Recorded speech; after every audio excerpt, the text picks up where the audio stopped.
Assalamu alaikum, brother. My name is Jamila Mukri and I'm a primary school teacher. I would like to ask you, can you mention at least 5 ways how we can develop sakina or build sakina as Muslims? 5, I think the time does not permit. This is an easy escape from saying I don't know 5. But 5, time does not permit. Let's say, first way of attaining sakina, your knowledge of Allah's presence with you.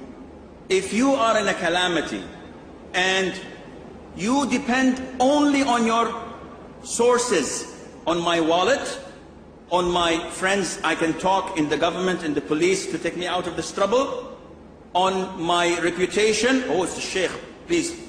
I depend on my sources, so I feel secure and I can feel the sakina from this. But there are lots of calamities, of problems that nothing can help you except the knowledge that Allah is with you.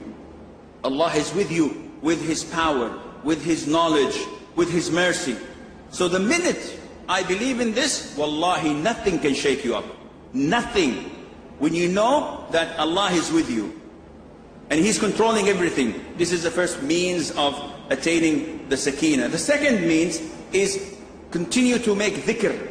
So when you make dhikr and you remember Allah Azza wa Jal, as in the hadith we've mentioned, when we gather and make dhikr or recite the Quran or study the Sunnah, the sakina descends on us. This is one of the most important means. The third mean of attaining sakina is reciting the Quran, and this is different.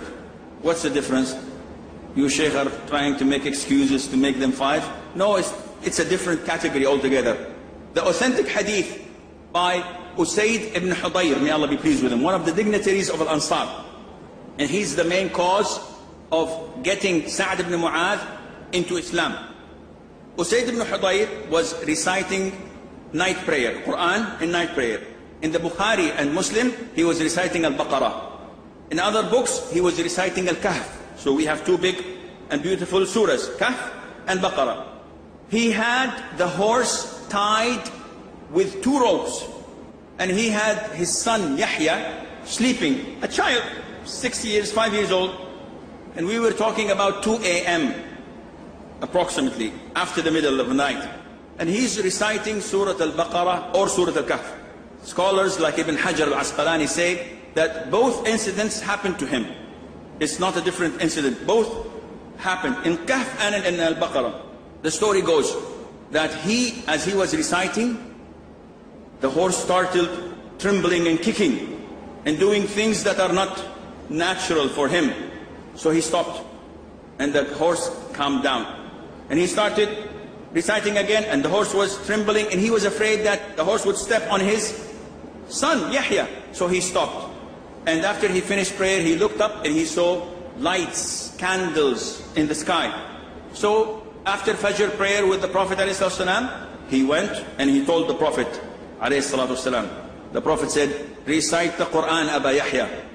He said, oh Prophet of Allah, I did, but I was afraid from the horse on my son. The Prophet said, recite the Quran, Aba Yahya, twice and 3 times. And he said, oh Prophet of Allah, I did, but I was afraid. The Prophet said, ﷺ, that was the sakina. What you saw, the light, was the sakina. In another hadith, authentic, that was the angels.